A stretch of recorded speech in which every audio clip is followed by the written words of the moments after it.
आपका स्वागत है हमारे चैनल पर। इस वीडियो में आपको मिलेगा कनाडा पीआर के चक्कर में 3 भारतीय लड़कियों के साथ धोखाधड़ी। पीआर के वादे के साथ एजेंट ने लाखों डॉलर ठगे, बड़ा झटका।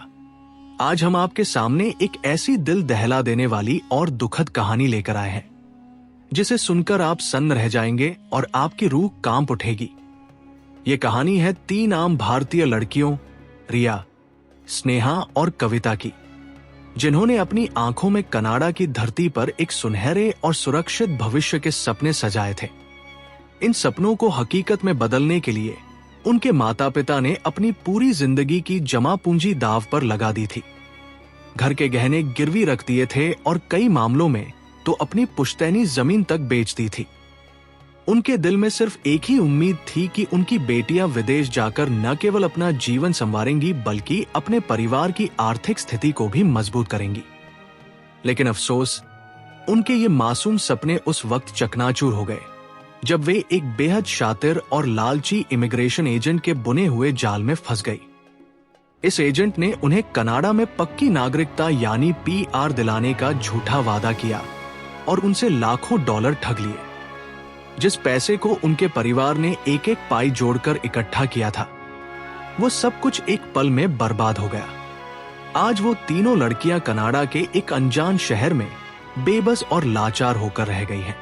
उनके पास न तो पीआर है, न रहने का सही ठिकाना और न ही वो पैसा जिसके लिए उनके परिवार ने इतनी बड़ी कुर्बानियां दी थी। ये सिर्फ 3 लड़कियों की कहानी नहीं है, बल्कि ये उन हजारों भारतीय युवाओं के दर्द की दास्तां है जो विदेश की चमक दमक देखकर अक्सर धोखाधड़ी का शिकार हो जाते हैं।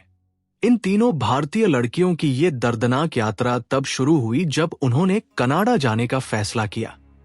भारत में बैठे एक एजेंट जिसका नाम राकेश वर्मा था ने उन्हें यकीन दिलाया कि उसका नेटवर्क बहुत मजबूत है और वो बहुत जल्द उन्हें कनाडा की पीआर दिलवा देगा। उसने लड़कियों और उनके परिवारों को झांसा दिया कि कनाडा में उसका अमित नाम का एक बहुत ही प्रभावशाली पार्टनर है जो वहां पहुंचते ही उनकी फाइल को प्रोसेस करवा देगा और सारी कानूनी अड़चनों को दूर कर देगा।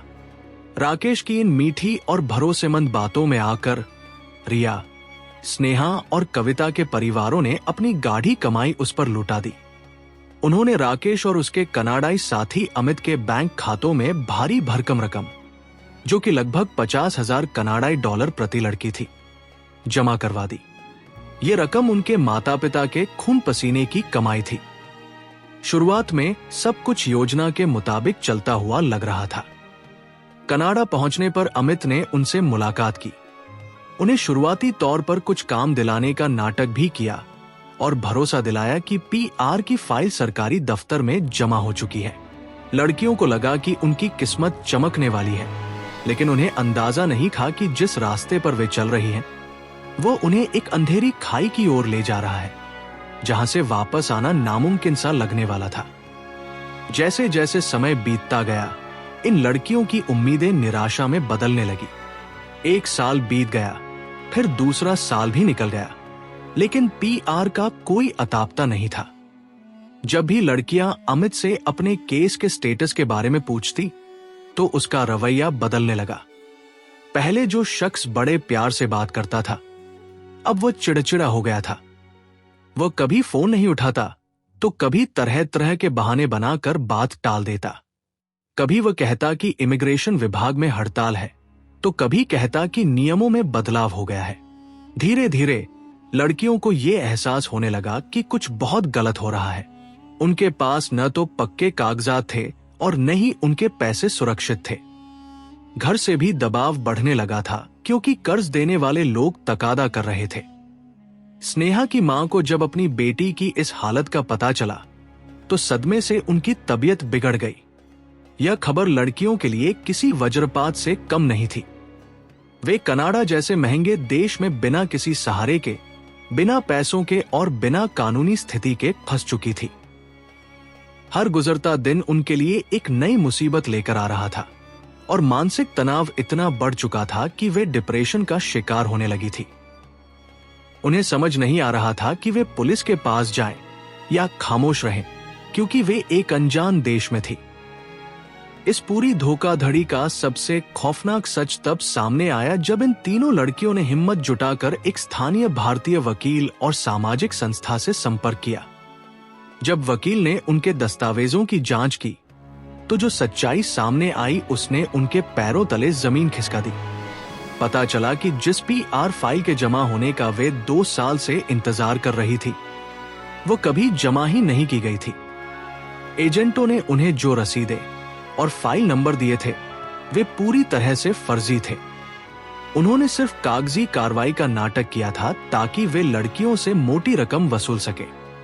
वकील ने यह भी खुलासा किया कि अमित, जिसे वे कनाडा में अपना मसीहा समझ रही थी, असल में कोई लाइसेंस प्राप्त इमिग्रेशन कंसल्टेंट था ही नहीं। वो सिर्फ भारत में बैठे एजेंट राकेश का एक मोहरा था, जिसका काम वहां पहुंचने वाले भोले भाले भारतीय छात्रों को अपने जाल में फंसाना था। जब लड़कियों ने इस बाबत एजेंट से कड़ाई से पूछताछ की तो उसने अपना असली रंग दिखा दिया।